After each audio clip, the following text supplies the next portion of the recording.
nós nos reunimos para meditarmos um pouco a respeito dos ensinos do Evangelho de Jesus. Então, nós vamos falar sobre a lei de justiça, amor e caridade. Humberto. Humberto vai falar, né? Eu só estou aqui de entrevistador. Na realidade, quando nós...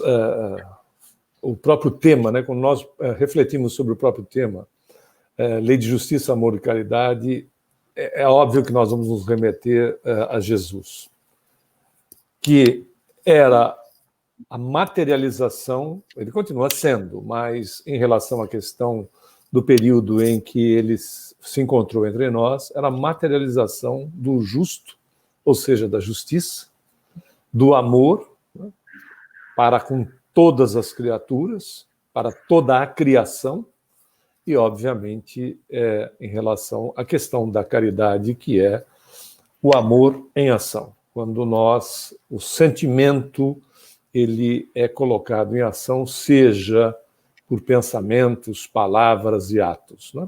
Hoje, à medida que nós fomos evoluindo, estamos ainda distantes do que seja um espírito superior, mas nós entendemos que nós somos capacitadas a fazer a caridade, a praticar a caridade, a começar do envio de bons pensamentos, de pensamentos equilibrados, de pensamentos de paz, de luz, para pessoas e situações que estejam em necessidade, não só sendo dessa maneira os primeiros a serem beneficiados, né? Quando nós estendemos o bem, então seja da maneira que for, seja através do pensamento emitido, positivo para A, B ou C, qualquer causa ou situação, seja em relação às palavras ou em relação aos atos, e, por que não dizer, até mesmo o nosso silêncio, quando a pessoa que seja necessitada, que esteja sendo assistida, precise falar, precise desabafar.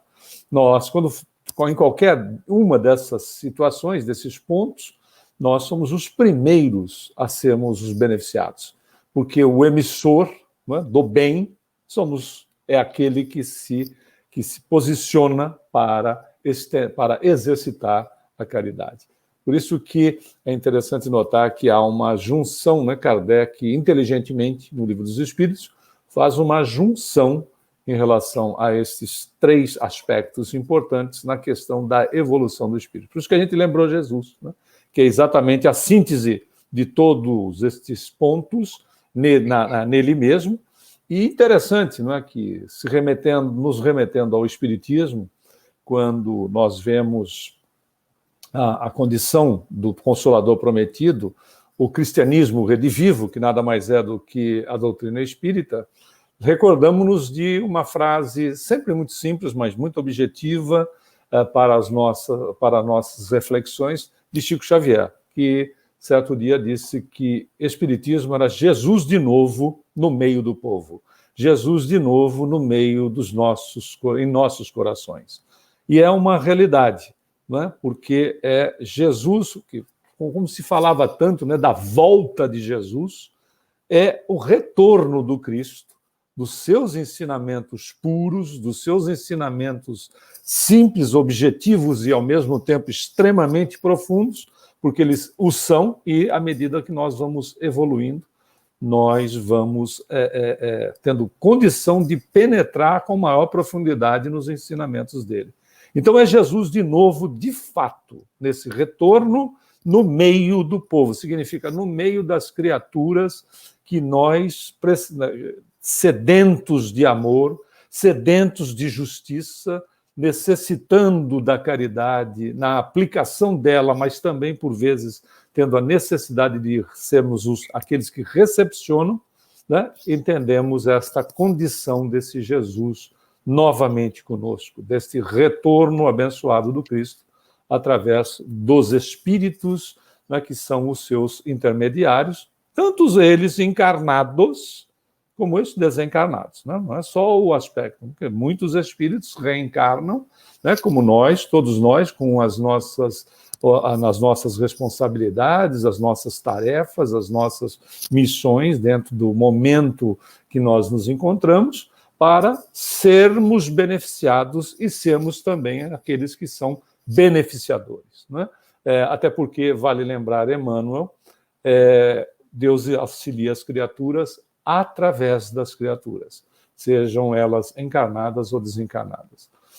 Para isso, Lina, eu gostaria até de pegar uma primeira pergunta da lição, né, porque é do capítulo do livro 3º, esse capítulo que nós estamos analisando é o capítulo 11º do livro 3º do Livro dos Espíritos, cuja primeira pergunta neste capítulo é a de número 873, que Kardec questiona as entidades venerandas da seguinte maneira: o sentimento da justiça está em a natureza ou é resultado de ideias adquiridas? Olha a beleza da pergunta do codificador. Se é da natureza, se está na natureza, se é da natureza do ser, ou se é de ideia adquirida, né? Se vem de fora para dentro, se é atribuído, né? E os espíritos respondem: está de tal modo em a natureza, né? Faz parte, é íncita do ser, não é atribuído, que vos revoltais à simples ideia de uma injustiça.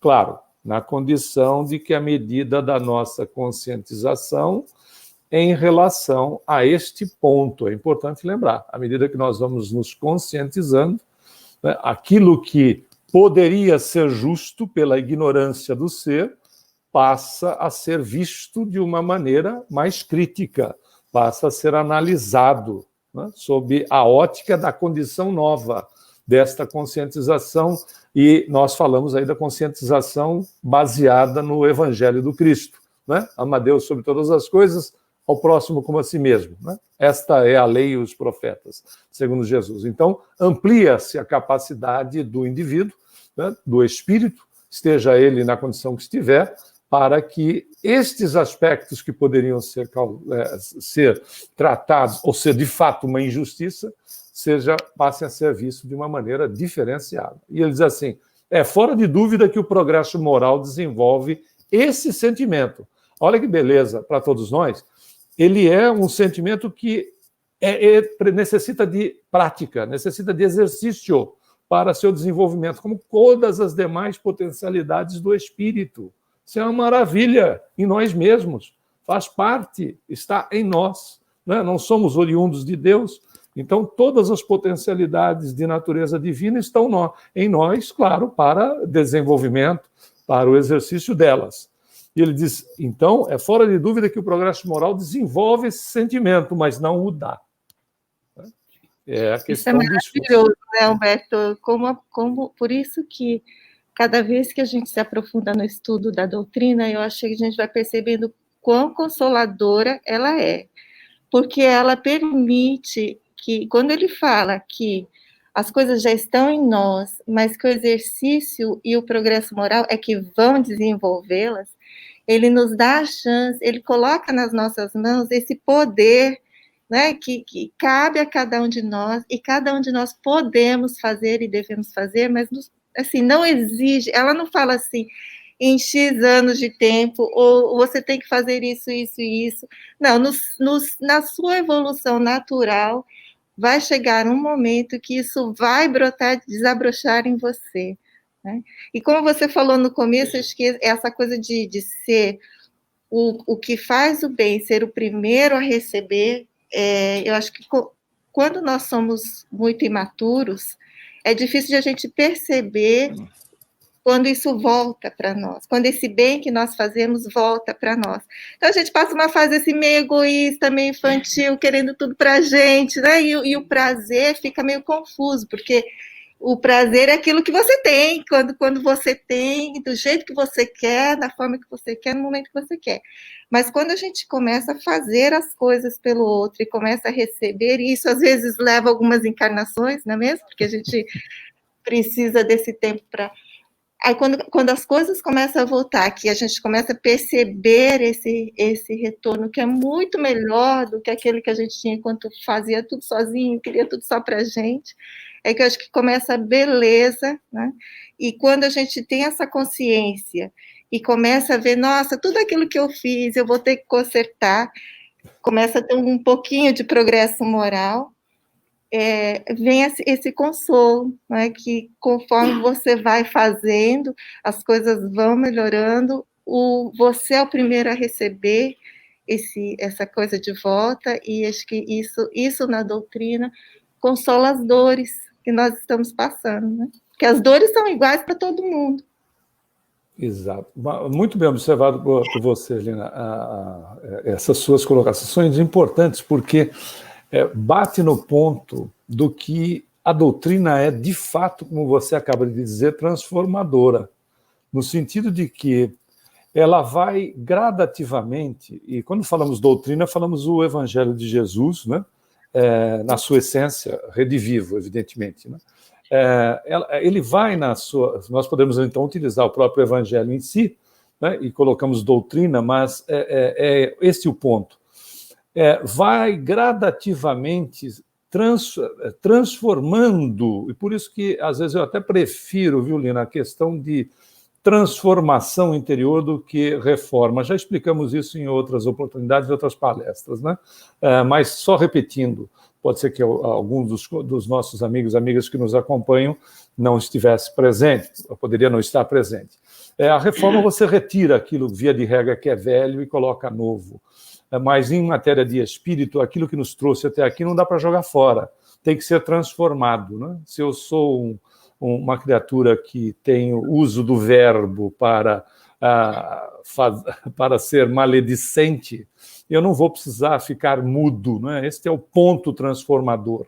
Eu preciso utilizá-lo de maneira a transformar, né, nesse processo, que é um exercício, que é uma prática, que a Lina lembrou a todos nós, né, a necessidade da prática para transformá-lo e colocar, então, em aspectos positivos.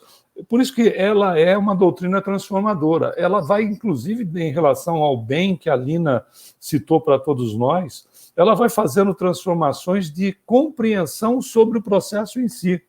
Eu dava ao outro e quero, numa atitude de heteronôma, ou numa atitude que a heteronomia está vigindo, tem um ser que me controla, então eu dou o outro porque eu quero receber algo dele. Ela vai nos tirando desse processo que é infantilizado em matéria de evolução, não é infantilizado no sentido de ser ruim, é infantilizado no sentido de que nós estamos em progresso, estamos evoluindo, então saímos de uma posição infantil, vamos para uma adolescência, vamos para a juventude e a madureza do ser. É como funciona o processo em todos nós, não é assim? Então, na realidade, nós saímos dessa condição infantil de que tem algo externo para me dar, porque eu estou fazendo algo, então um processo de troca para a condição autônoma, que a Lina observou bem. Eu faço bem e sinto prazer em mim, porque o bem que eu estou fazendo é, evidentemente, exercício em mim mesmo de potencialidade superior. Então, não, esta é uma condição autônoma, eu não tenho mais negociação, ninguém fica comandando, né, me obrigando, a Lina colocou bem, né, não sou obrigado a coisa alguma, né, eu pura e simplesmente estou atuando em mim mesmo, é de mim para comigo. Essa é uma das belezas. Mas, Olina, tem uma complementação nessa resposta do Kardec, aliás, do Kardec não, das entidades para Kardec, que eu acho que vale a pena aqui uma rápida passada de olhos. Os espíritos continuam dizendo o seguinte, a respeito da condição de ser íncito, né, de estar integrado no espírito, essa relação na questão da justiça, daquilo que se revolta com o processo da injustiça. Os espíritos ainda continuam dizendo, Deus o pôs no coração do homem. Veja, não é, quando nós falamos de Deus o pôs, dá a impressão de que Deus tem uma fábrica de gente e vai passando, então, os bonequinhos, ele vai entuchando lá as coisas que são de interesse dele. Não é bem isso, né? Essa é força de expressão. Porque se nós saímos da divindade, aquilo que está, né, geneticamente, porque a gente não tem mais ter um termo melhor. Aquilo que é genético na divindade, né, está em nós. Mas Deus o pôs no coração do homem. Daí vem que, frequentemente, em homens simples e incultos, se vos deparam noções mais exatas de justiça do que nos possuem grande cabedal de saber. Entenda-se sabedoria e intelectualização. Claro que a intelectualização nos auxilia a nos levar para a sabedoria. Mas o que ele está colocando aqui? Olha a questão do indivíduo, da evolução do espírito. Por vezes o espírito tendo necessidade de uma experiência de natureza mais simples, por questões que dizem respeito a ele pode, tem um cabedal de conhecimento, de capacidade, de evolução, e se manifesta de uma maneira simples. Vamos dar alguns exemplos aqui. Irmã Dulce, Madre Teresa, Chico Xavier, o Papa João Paulo, né? E tem uma quantidade enorme, às vezes, dentro da tua família, você mesmo, entre outras pessoas, na comunidade, que são criaturas, né, que estão nesta condição de capacitação, por vezes, né, não é uma capacitação de uma atuação frente à sociedade, né, como um todo, mas da sociedade familiar, né, em que se encontram, e têm, então, um potencial, são espíritos com maior grau de evolução e que vêm em posições, por vezes, mais simples, nos mostrando, então, a beleza do processo evolutivo em nós mesmos. Não é fato, Lina? Sim, com certeza. E outra coisa, assim, que a gente fica pensando é o aprender acadêmico. Você, hoje em dia, está muito fácil. Você assiste um vídeo do YouTube, você aprende tudo de física, química, como as forças agem. Mas o aprender a amar, ele leva um tempo de convivência e de relacionamentos. Você não aprende a amar uma pessoa, eu conheci a Adriana agora, já amo. Ainda na posição que nós nos encontramos, é difícil isso. Olhar nos olhos do outro e ver o seu irmão ali, né? Então, a gente precisa de um certo tempo de conhecimento e reconhecimento para aprender a fazer esse sentimento brotar. Então, exato, vencer as diferenças, como diz a Marisa aqui. Então, o relacionamento, o aprender a amar, leva muito mais prática e pôr de nós, de quem nós somos, do que você sentar no livro e aprender física, química, biologia, né? Então, acho que isso o espírito leva, nós levamos conosco. Então, chega na próxima, eu já sei amar, chego aqui, né? Já consigo fazer o bem já é um hábito em mim, independente do que eu sei, se eu sei ler ou escrever ou não. O ler e escrever é fácil de aprender numa encarnação. O amar, às vezes, a gente leva muitas vidas. É verdade. Eu me lembrei, você falando, como é um fato, né? Como é a questão do espírito mesmo.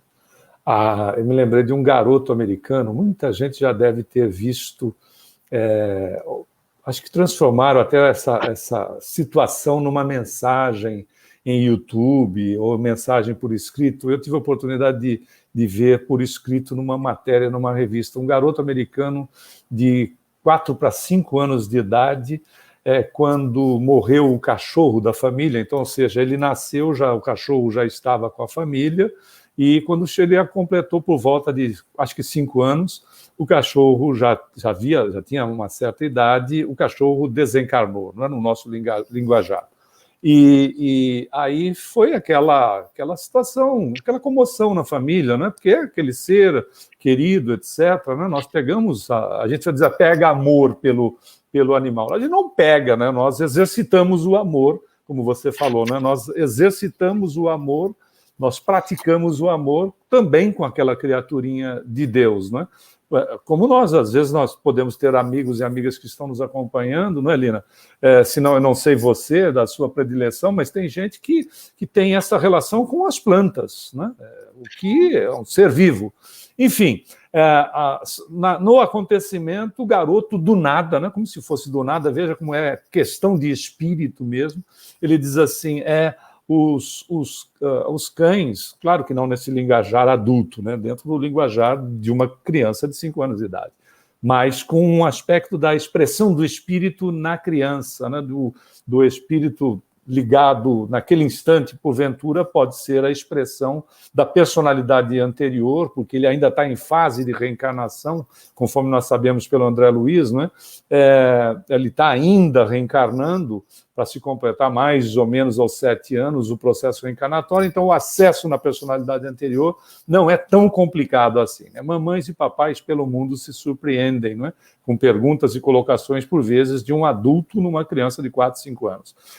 E ele faz a seguinte colocação a respeito da situação como um todo. Diz assim: os cães vivem menos porque eles já sabem amar. E nós precisamos viver mais tempo para que nós possamos exercitar mais o amor que a gente ainda não sabe amar.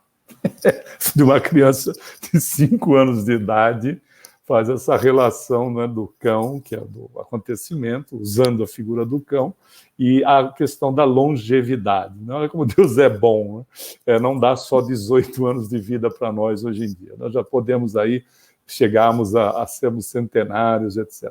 Mas, Olina, você sabe que uma das questões a respeito desse assunto, porque ele tem 3 aspectos nele mesmo, né? É a pergunta, né, por vezes, por que juntar numa única lei a justiça, o amor e a caridade? Né? Você já pensou a respeito, não? Por que juntaram, né, tudo numa lei só, a justiça, o amor e a caridade? É interessante, porque acho que nós, quando a gente lê isso, a gente pensa que são 3 coisas diferentes, né? São 3 leis diferentes. E há que prestar atenção que é uma só, né? Que são leis, é uma lei de amor, de justiça, amor e caridade. E também acho que há uma importância na ordem, né? Justiça, amor e caridade.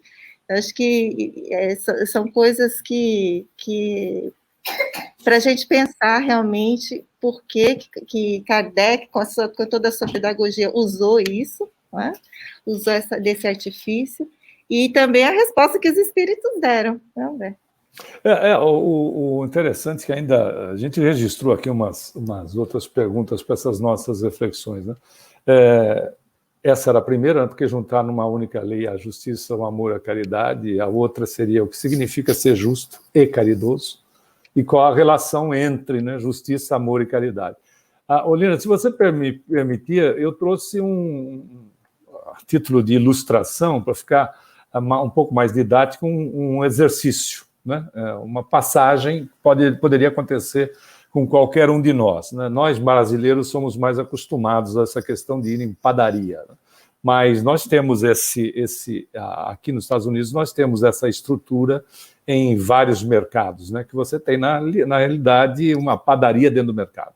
Mas o exercício suponha que a gente tenha que ir até uma padaria comprar pão e o nosso vizinho nos pede que a gente traga alguns para ele, né? Então, nós vamos lá comprar pão, vamos colocar, não é o pão já pré-embalado, vamos colocar a condição de poder escolher, né? Porque senão o exercício não vai fazer sentido. Você vai lá e pega 2 pacotes e resolve a questão. Vamos lembrar é muito comum, né? Nós brasileiros gostamos muito daquele pãozinho francês. Eu, particularmente, gosto muito, né? Pode ser que você goste de outro tipo, mas, enfim. Suponhamos que a gente vá, né, que seja pães que nós possamos escolher. E aí a gente pede lá para a pessoa profissional, lá, o atendente ou a atendente, e vamos lá, nos distraímos em pegar mais algumas coisas enquanto ele está separando lá os pães e empacotando, né, colocando lá no saco, ensacando lá os pães. E em casa, quando a gente abre o pacote, nós vamos ver alguns assim daqueles, sabe, agora é o momento tentação. Aquele saindo do forno, aquele que dá aqueles estalos quando você aperta a casca, assim, que ele dá aqueles estalinhos de quebradinho, sabe, aquela, né? E você já imagina, já vou dar continuidade no aspecto da tentação, porque tentação é isso. Você já imagina, se tiver aí, né, Lina? A gente fala aí lá no centro, que a Lina está no centro e eu estou em casa. Essa é a beleza da tecnologia. Você abre o pão assim, imagina quando você passa manteiga, se você gosta de manteiga, evidentemente, cuidado com o colesterol, aí você passa e ele está tão quente que ele derrete. É uma coisa assim dos deuses, né? Veja como a vida é simples. Aí pode ser que você não goste disso, mas enfim, nesse momento você pode imaginar aquilo que você gosta. E aí saiba de uma coisa: para o seu cérebro, você está comendo o que você está imaginando, porque para o cérebro ele não sabe distinguir o que é imaginação, o que é verdade, e logo toma cuidado com os seus pensamentos. Aí, em casa, você vai abrir o pacote e você vê aqueles, assim, né, esse estilo que a gente, né, se alongou, e outros daqueles mirrados, sabe quando já passou do ponto, está mais mirrado. Como é que é? É o de ontem. O cara aproveitou, você se distraiu, ele puxou lá o de ontem. Aí você faria o seguinte: o que você daria para o seu vizinho na hora de separar?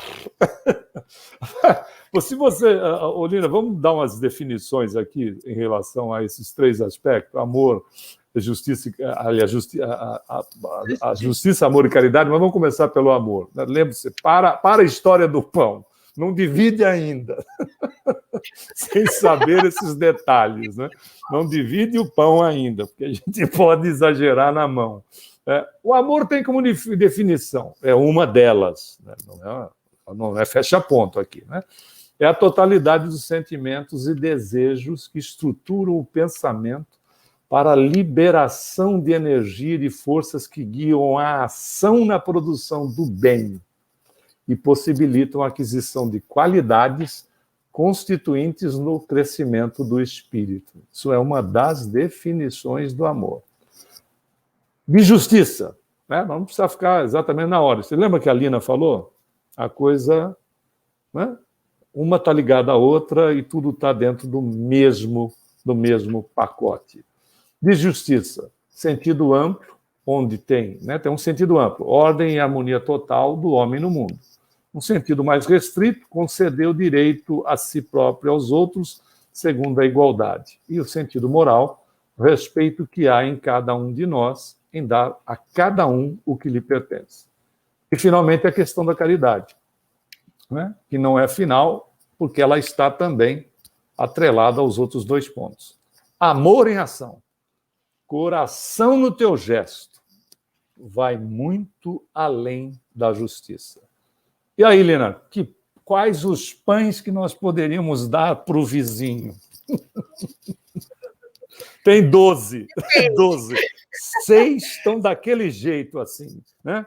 Crocante e tal. E 6, acho que o de ontem está muito exagerado, mas 6 está assim, mais mirradinho, aquele que deu aquela queimada embaixo.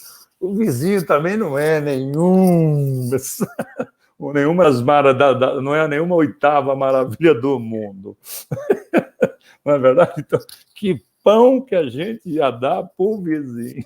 Não é verdade? Depende do nosso momento evolutivo, não é? Exatamente. Depende de que... Exatamente. São duas asas, não é? São uma asa da sabedoria e uma asa do amor. Se eu não sei de nada disso, é uma coisa. Eu posso não saber e amar muito, ou posso saber muito e não amar. Cada uma delas vai dividir os pães de uma forma diferente, né? Pois é. Então, o Kardec, como você lembrou, né? É um pedagogo. A metodologia do cidadão, a perspicácia, você vê que é uma coisa de um espírito mais preparado, mais evoluído. Que lá na pergunta 886 do Livro dos Espíritos, parece que a coisa... claro que aqui nós colocamos no ponto, né, no assunto, nós estamos ligando esses pontos com esse exemplo, etc. Mas Kardec pergunta para os espíritos qual o verdadeiro sentido da palavra caridade. Como a entende Jesus? Não é como entende, como eu devo entender, como a gente entende, como o outro entende, como Jesus, que é o modelo, né, o modelo para a humanidade. Então, qual o verdadeiro sentido da caridade? como a entende Jesus? E a resposta dos espíritos foi: benevolência para com todos, indulgência para com as imperfeições alheias, perdão das ofensas. Veja, é uma resposta de natureza completa, né? O bem para todos, a indulgência para com as imperfeições, compreensão, entendimento, e perdão das ofensas. Não quer dizer que nós não tomemos ações quando necessário, mas que nós tenhamos, né? Até porque o Kardec vai perguntar no Evangelho segundo o Espiritismo para São Luís a respeito da questão de desmascarar alguém. E ele questiona o Espírito Luís, né, que ele foi canonizado, né, conhecido como São Luís, ele questiona se uma pessoa estiver prejudicando um grupo de pessoas, é lícito, é justo que esta pessoa seja desmascarada? E os espíritos dizem, sim, é justo, porém com caridade. Né? Por quê? É simples. Elogio se faz em público. Né? O bom mestre, o bom professor, utiliza-se dessa estrutura. Elogio em público, repreensão no privado, no particular. Ninguém gosta de ser repreendido na frente dos outros. Elogio em público, né? Educação, momento educativo, se necessário for, evidentemente, no particular. Por isso que o Espírito Luís lembra Kardec. Sim, é justo, você não pode deixar uma pessoa, né, enganando, tripudiando na cabeça de um grupo, porém com caridade. Né? Chama... aliás, é a recomendação de Jesus, de mais de 2000 anos. Né? Se você tiver alguma coisa, você chama o cidadão em particular, conversa com ele que você terá ganho um amigo. Se a gente colocá-lo numa situação humilhante na frente do grupo, nós teremos na criatura um grande inimigo. Não é verdade? E só queria lembrar um ensinamento que está lá de André Luiz, lá na Evolução em Dois Mundos, né? Quando ele fala, nesse capítulo ele trata particularmente sobre o crime do aborto, mas quando ele explica sobre o crime, ele coloca que existe uma harmonia no universo em que há esse amor, justiça e caridade, em que as coisas, o reajuste de cada um, dos problemas de cada um, vai ser feito da forma mais efetiva e menos dolorosa possível. Então, você tem esse amor tremendo, né? Esse amor incondicional, que entende que a criatura precisa passar por um entendimento, que às vezes, pela dureza do espírito, tem que ser ainda dolorosa, mas que aquela dor vai ser a menor possível para que a gente aprenda a lição o mais rápido possível e mude. Né? Então, a lição não é uma punição, a lição é um limite e é uma lição para que a gente se aprume mais rápido. Né? Lina, eu vou até pegar, foi você que me mandou o texto de Emmanuel. Me lembre qual é o livro, assim que eu fizer essa citação, que o Emmanuel é o estímulo à nossa prática do bem, não importa qual seja ela, aonde ela aconteça. Né? Voltando nas nossas observações anteriores, a questão de fazer o bem através do recurso que nós tivemos, né? Através da prece, né? Que é mais fazer o bem do que uma prece intercessória, né? Dos nossos pensamentos positivos emitidos, das nossas palavras, do saber ouvir, do saber falar, né? Da ação em si, ou seja, das mais diversas maneiras, de acordo com a nossa capacidade de execução. Então, todos os aspectos. É importante salientar que é o bem, até lembrando Pedro, né, o apóstolo, na sua primeira epístola, né, no capítulo 4, no versículo 8, ele diz: o amor cobre uma multidão de pecados. Né? Pecado entenda como erros e falhas. Né? a dificuldade do espírito perante ele mesmo, na questão do respeito a si próprio, do respeito ao semelhante. Mas a Lina nos mandou um texto de Emmanuel, que ele, em determinado momento, nesse estímulo ao bem, ele diz que nós, quando a prova chega, seja de que natureza for a necessidade que nós temos de passar por ela, quando a prova chega e encontra a criatura, encontra a pessoa trabalhando no bem, por isso que é o bem pelo bem, não importando como ele está sendo feito, mas é a ação no bem, porque não fazer, eu não faço mal, eu não faço bem, mas eu não faço mal, não significa que eu não seja responsável. Estou sendo omisso. Quando eu não faço mal, mas também não faço bem, estou sendo omisso. E a omissão permite que o mal ocupe espaço do bem que deixou de ser feito. Então, o Emmanuel diz, quando a prova chega e encontra a criatura no exercício, no trabalho do bem, ela poderá ser adiada, ou dependendo do esforço da pessoa na ação do bem, ela poderá ser eliminada. Qual é esse livro que você me mandou a mensagem, Nina? Perante Jesus. Perante Jesus, de Emmanuel, pela psicografia de Chico, não é isso? Isso. Olha a beleza, né? Não é fantástico esse ponto? Isso é para ler todos os dias. Pois é. É um estímulo para a gente colocar em ação tudo que está no Evangelho, os ensinamentos de Jesus. Eu fui até buscar no capítulo 17, no item 3º do capítulo 17, no Evangelho segundo o Espiritismo, cujo o título do capítulo é Sede Perfeitos, e a observação é: o verdadeiro homem de bem é aquele que pratica a lei de justiça, amor e caridade, na sua maior pureza. Se interroga a sua consciência sobre os próprios atos, pergunta se não violou essa lei. A pergunta é simples, não é? Ficou mais fácil de decidir que pão que eu dou para o vizinho, não? Ficou mais fácil? Olha que interessante, né? Se eu uso de pleno egoísmo, o vizinho vai receber, se da dúzia que eu tenho, se 6 são mirrados, se eu uso de pleno egoísmo, eu repasso tudo para o vizinho, né? Os mirrados. Mas, se eu procuro ter consciência sobre a ação, o vizinho me pediu um favor. Eu estou fazendo porque eu quero. A mesma coisa que se voluntariar na casa espírita. Quando nós nos voluntariamos na casa espírita, nós nos voluntariamos porque nós queremos. Ninguém obriga a gente a ser voluntário. Se alguém obrigar a ser voluntário, saia correndo, porque você tem um tirano, uma tirana. Não é isso. Nós nos voluntariamos na casa espírita, não significa que eu vou ser voluntário a hora que eu puder, quando eu quiser, etc.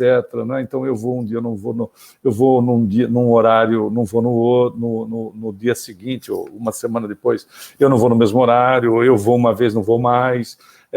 Não, porque as pessoas encarnadas e desencarnadas contam com esta ação nossa. Então, estou me voluntariando. Então, quando eu tenho isto em mente, a pessoa me pediu um favor, o vizinho ou a vizinha, pouco importa, me pediu um favor, e eu me coloquei à disposição para fazê-lo. Muito bem. Então, eu tenho responsabilidade diante do fato, sim ou não? É a questão do voluntariado, não é, Lina? Tenho responsabilidade, não é verdade? Não é? Tenho responsabilidade, estou me voluntariando. Então, eu tenho uma responsabilidade dentro do fato. Se eu cheguei lá no mercado e enquanto o rapaz, a moça, seja lá quem for, estava empacotando e eu me distraí com outras situações, outros produtos, seja lá o que for, de quem é a responsabilidade? Né? Olha o processo da conscientização. Não cabe, então, na posição, estendendo os conceitos de respeito a mim mesmo, dos meus valores, das questões voltadas para o uso, não é, do bom senso, da caridade, alguém pode dizer, bom, eu dividiria, né? Vai 3 mirrados e 3 bons, eu fico com 3 mirrados e 3 bons. Mas, se a gente fosse aprofundar ainda mais no ponto responsabilidade sobre o fato de eu ter aceito fazer o trabalho, cabe-me a condição de entregar o que é de melhor para ao outro naquilo que eu estou fazendo. Faz sentido para você, não? Com certeza. Se eu sou... se eu vou preparar um alimento para os meus familiares, qual é a minha atitude perante esta ação? Como é que eu me coloco? Eu quero fazer o melhor para eles ou eu dou qualquer coisa para eles comerem mesmo, tá bom, eu passo a régua nisso e morreu o assunto? Se eu estou na casa espírita, né? Exemplos aqui para nós mais próximos e práticos, né? E aí chega a pessoa com um problema, né? Depende do grau do problema, não importa, o problema da pessoa sempre será o maior problema do mundo que é dela, da mesma forma que o nosso problema é o maior do mundo que é nosso. Então, chega a pessoa com problema, eu vou falar uma meia dúzia de palavras aí e despacho a figura, ou então, né, ouço aí rapidinho, depois falo alguma coisa e passo a régua e está resolvido o assunto. Essa é a postura? Não, né? A postura não é procurar fazer para o familiar, a questão do alimento, fazer o melhor. A postura da assistência não é assistir da melhor maneira possível, né? Poder consolar a pessoa, envolver a pessoa, etc. Não é esta relação, talvez a gente chegue à conclusão de que a responsabilidade tão simplória sobre a questão da meia dúzia para que vá para o vizinho, vá à meia dúzia daqueles que são os melhores, os mais crocantes, etc., porque quem se candidatou a fazer o favor e quem tem a responsabilidade de fazer o melhor, fui eu. Não é? Não é fato? Da próxima vez, eu passo a observar melhor as coisas. Eu passo a observar melhor a vida. Vamos fazer essa relação com a vida. Diga, Daniel.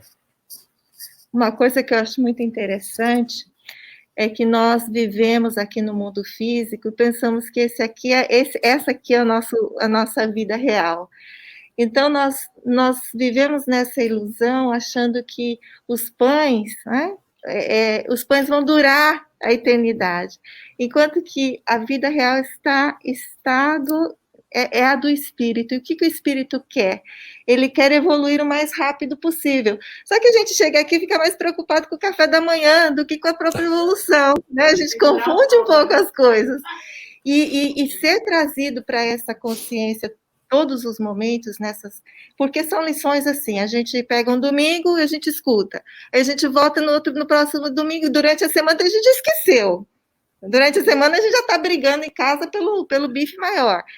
Agora, né, é uma constante que a gente vai tendo que passar por essas experiências até cair a ficha e realmente perceber. E eu acho que, assim, no momento, para mim, a maternidade foi uma lição tremenda. Né? No momento que você tem uma criança em casa que depende de você, que para tudo, né? Naquele instante ali não anda, chora para comer, chora porque dói, você tem que descobrir ali o que aquele choro significa, de uma certa forma, sei lá, ver uma inspiração assim, você sabe, tá com sede, precisa trocar a fralda, mas você tem que ter aquela atenção total e completa, porque aquele ser depende totalmente de você. Então, é uma experiência única, que a gente vai aprendendo a se desprender do meu, em função de algo que também a gente pensa que é meu, né? Meu filho, naquele momento, ele vai aprendendo a se desapegar. Isso com o tempo a gente vai indo. Mas uma coisa que eu estava lendo também de Emmanuel, que ele fala ali que o mal, ele é temporário. Ele por um tempinho a gente vai ser egoísta, mas o bem, ele é infinito em todas as direções, né? Então, se eu pensar assim, 1 dividido por infinito é 0. Qualquer número que eu dividir por infinito é 0. Eu posso ser mal por 3 bilhões de anos, mas dividido pelo infinito do bem de Deus é nada. Né? Então, um dia a gente vai ser bom, um dia esse infinito vai tomar conta de nós. É a fatalidade evolutiva. Exato. E aí eu poder dar os 6 pãezinhos bonitinhos ali para o meu vizinho vai ser a maior alegria para mim. O exemplo é simples porque, e você fez uma abordagem muito interessante, o nosso o nosso íntimo nos chama à evolução. De todos nós, por mais ignorante no sentido de desconhecedor que eu seja das questões de respeito, etc., né? Mais ignorante que eu seja, mais desconhecedor que eu seja, isto faz parte do espírito. É uma chama que, por menor que ela seja, ela está ali. E vai gradativamente, né? Gradativamente mesmo, porque não há uma imposição, vai me levando para aquilo que eu serei no futuro, que nós seremos todos nós, né? Conforme Jesus disse, vós ouvistes, sois deuses, né? Lembrando lá o Salmo 86. Então, o fato é que nós temos isso em nós mesmos. E, obviamente, o planeta não é o pão, pura e simplesmente, que é um exemplo simples, mas é um exemplo. O planeta nos oferece as oportunidades do exercício, né? Do exercício da caridade, da justiça, do exercício do amor. Porque esse é o ponto. Então, reencarnamos e a oferta da prática está aqui para nós, sabendo que é uma escola. Esse planeta o Emmanuel chama de planeta escola, né?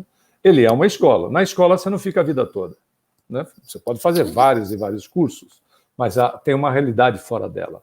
Nós não ficamos em tempo integral, 24 horas enfiados dentro de uma escola a vida inteira. Então, o fato é que, como alunos, estamos num planeta que é escola, e aproveitar essa oportunidade, né, desta condição de exercitar o amor e a caridade, porque eles são, no final das contas, um complemento da lei de justiça. Né? Porque amar o próximo é fazer todo o bem possível que nós desejaríamos que nos fosse feito. Lembrando Jesus, né? Jesus, o posicionamento de Jesus, ele é ativo, ele é ação positiva no bem. Ele não diz, não, porque se nós formos lá em Tobias, né, lá no Velho Testamento, nós vamos ver, não faça ao outro aquilo que você gostaria que o outro não te fizesse. Jesus age no seu ensinamento é o contrário. Faça ao outro aquilo que você gostaria que o outro te fizesse. Então, é uma metodologia totalmente positiva de ação do espírito nele mesmo. Faça aquilo que você gostaria. Mas o outro não me fez. É problema do outro, porque a ação no bem é registro. Eu me lembrei, Lina, de uma mensagem que está no livro Vozes do Grande Além. Ele é uma mensagem, aliás, muito, muito simples em relação... Ela é uma mensagem de um trabalhador, foi um trabalhador da FEB, da Federação Espírita Brasileira. Ele desencarnou na década de 1930 para 1940, Adelino Teixeira, se nós não enganamos o nome.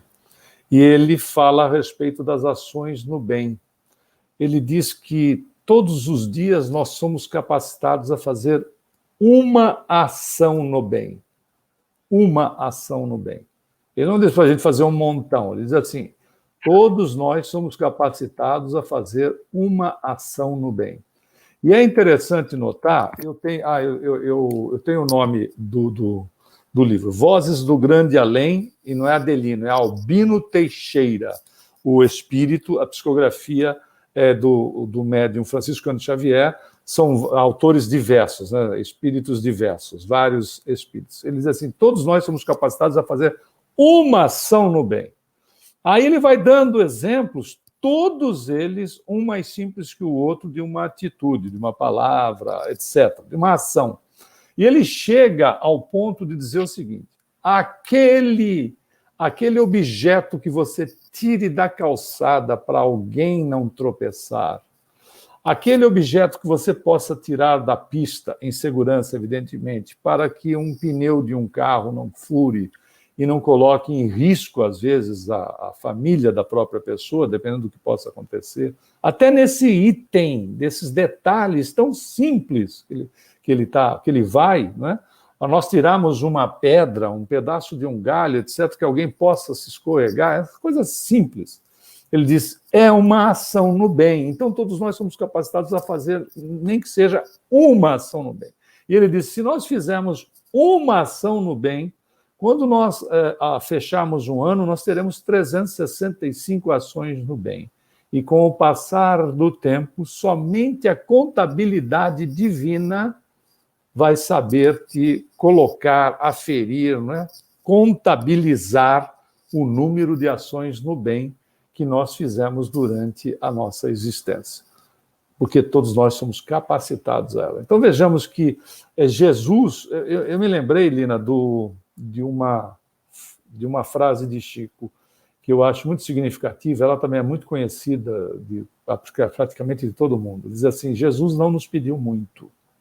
Ele não pediu que a gente se sacrificasse, que a gente escalasse o Everest, etc. Ele só pediu para nós nos amarmos uns aos outros. É só esse pedido, o que é difícil já, não é? Só amar uns aos outros. Enfim. A simplicidade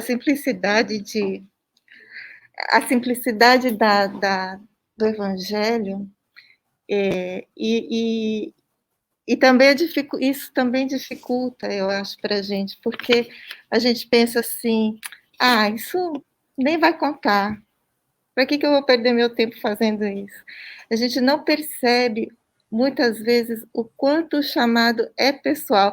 Como diz Marisa, assim, é Jesus sussurrando no ouvido da gente, a gente não percebe, passa batido, né? E é a simplicidade da vida. Muitas vezes a gente complica tanto, pensa que a coisa é tão além da nossa capacidade, quando nós estamos, como diz Chico, né? Você está no lugar onde você deve estar, com as pessoas que você deve estar, e a gente não consegue se dar bem com a irmã que nasceu na mesma casa. Assim, às vezes sai de casa brigada com a irmã, e olha a coisa mais que era. Eu acho tão fantástico o que você falou, né? É tudo tão simples, porque Deus é tão bom, tão bom, tão bom, que Ele nos deu o smartphone. Que é um aparelhinho que, usado, bem utilizado, olha a beleza que nós podemos fazer em relação a ele, né? Mandar mensagens positivas, receber, de repente, poder ouvir, ou até mesmo, né, o texto da pessoa, né, que precisa, pura e simplesmente, que nós possamos ouvir o problema pela qual ela está passando. É a realidade, nós podemos fazer o bem no planeta. Olha a beleza, no planeta. Né? Se permitido fosse, dá para a gente conversar com a estação espacial através de um aparelho. Então, significa dizer que uma coisinha, não é, que é uma ferramenta que nós utilizamos para as nossas atividades sociais, nossas atividades de trabalho, etc., mas que nós podemos utilizá-lo para uma atividade no bem. Né?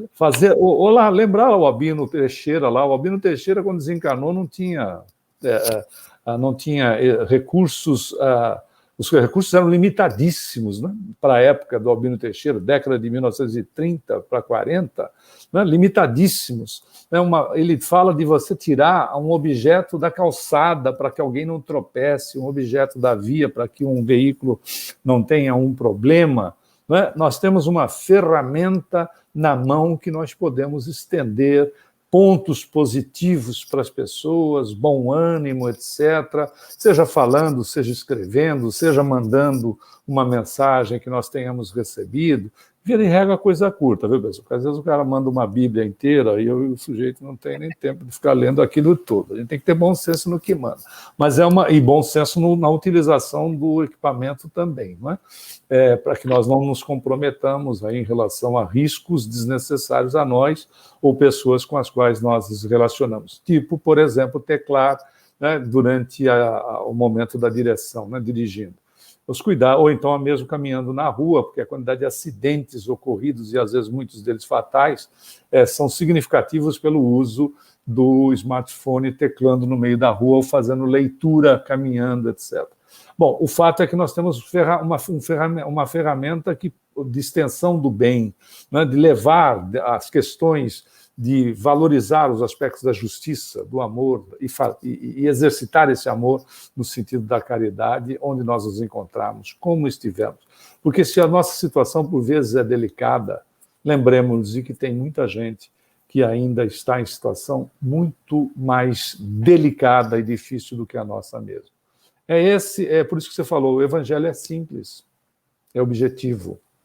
Basta querer aplicá-lo, mas o respeito de Deus é no sentido de que ele sempre irá respeitar quando nós decidimos pela sua aplicação. Maravilha, né?